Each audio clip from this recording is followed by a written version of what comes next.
our first guest is a food and travel journalist who goes around the world in search of authentic and delicious recipes. Here with the world's best refried beans, we welcome back J.M. Hirsch. Hi, J.M. Hey, how are you doing? I'm good. You look so relaxed because you're at the lake.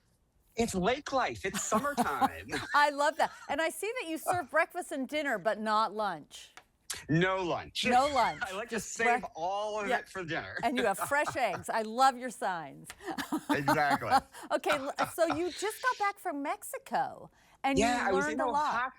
Yeah, I was in Oaxaca, and I learned this great, really simple, but wonderful and incredibly flavorful refried bean recipe. And in Mexico, and especially in Oaxaca, they serve this with absolutely everything. And I got to tell you, it is so much better than the refried beans that you buy in a can. Okay. But that doesn't mean we're not going to keep it simple. We're still using canned beans. It's just so much better. All right. Oh, I can't wait. And by the way, these come together in like 10, 15 minutes. What? Absolute tops. Really? All right. Because I saw the pictures you sent of that woman stirring this huge pot. And yes.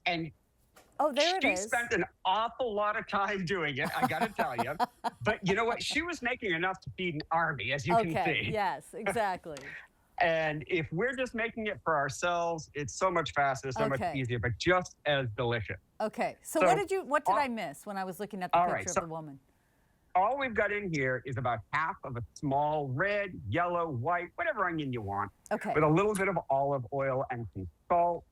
Turn that down just a smidge and throw some black pepper in there. Okay. And you're just going to cook this for a couple of minutes just to get the juices flowing from the onion and get things moving. Okay. And while that does that, our black beans. Now, one of the big differences between refried beans that you buy in a can and the way they're made in Mexico is that a lot of the refried beans that you buy here that are already in a can, they're made with kidney beans. And in Mexico, they tend to use black beans, which have a creamier flavor and they just have a nicer texture than kidney beans. Yeah. Kidney beans tend to be a little starchy. Black beans tend to break down more easily into a creamy consistency. I had no idea. Now, don't drain them. No need.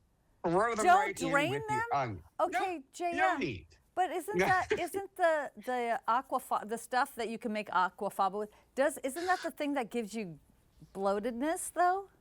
No, actually that is the starchy water, but you're going to get that more with chickpeas. This is a different bean, so you're going to get a different level of starch. Gotcha. And you want that starch because it's going to help thicken up your refried beans. Oh. So we're just going to bring this to a simmer.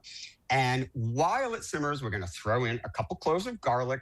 You don't even need to chop them up. Just smash them, peel them, throw them in. Okay? I told you, this is so easy, it's ridiculous. Well, and Jam, I'm noticing it's vegan. It is actually, now that you say that. Vegan. Good point. Yeah, I love absolutely. it. Now, flavor, right? Okay, we got to have lots of flavor. Yes. Powerhouse ingredient, I keep these cans around all the time. Really? Chipotle chilies in adobo.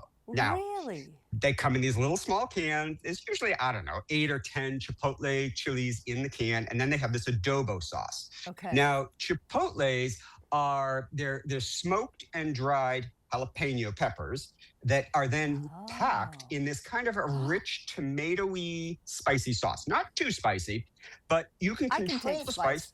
Yeah. Okay. Good. Yes, good. I can take spice. I'm like Helen. Yeah, exactly. So I'm putting 2 in. You can do 1, you could do half of 1, and you can put as much of the adobo sauce in as you like. Have it your way. Okay. And now all we're doing, and again, do you notice I'm doing no real knife work here? The only thing I chopped up was the onion, and that's just to let it cook a little bit. And all we're doing is combining everything and bringing it to a simmer. Now, once it has come to a simmer, we're going to add the juice of 1 lime. Okay?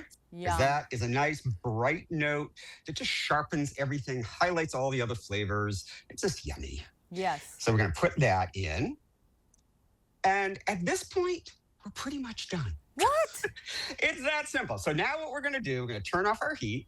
Now, at this point, you can either throw them in the blender, you can throw them in a food processor. I like to use an immersion blender. Me too. Because frankly, it's easier to clean up, right? So much easier to clean up. Now, when I was testing the recipe the other day, I made the mistake of trying to use the immersion blender directly in the saucepan. Now you'll notice that this is a small saucepan. Yes. What you'll notice is that I also wore most of the refried beans. I was wondering why you this were time- dumping it in that thing, because I have one of those too. And it's great. And if you have a taller pot, which you could use a taller pot for this, it's just not necessary for the amount of food that we're cooking. You could do that. Okay. I prefer to do it this way so that I don't wear the beans. I prefer to eat them.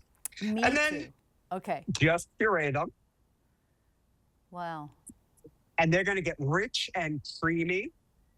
And the best part is you can do it as creamy and chunky as you like. Stop whenever you like. All right. Now, here's where you have to make a choice. In Mexico, oftentimes they will take this puree and they will return it to their saucepan and they will continue to cook it. And when you continue to cook it, it thickens up. Those starches activate. There you go. But that said, if you wanted to spoon this over, let's say, some rice, or if you want to use it as a dip for some tortilla chips, leave it as is. Okay. If, however, you want to put it into a burrito, or in this case, I'm going to make some tostadas. Okay. And this is just a simple corn tortilla that I dry toasted in a skillet. And I have some refried beans that I put back in the pan and I reduced them, thickened them up. That looks thick, and I like that. Yes. I like that consistency. Exactly. And you can just spread it on, or again, you could make a burrito with this. And tostadas are wonderful because it's so easy. No skill in wrapping it, you know what I mean? Right. And then I just have some queso fresco here that you can sprinkle on. What's the difference between queso fresco and cotija? Cotija is a little saltier. It's, in my mind, it's a little bit closer to like a feta cheese. Okay. And now, with this tostada, you could do anything you want. You could put some shredded rotisserie chicken on it. If you have some seared veggies or grilled veggies, you could throw those on. But there it is. Those are your refried beans. So you could do it again.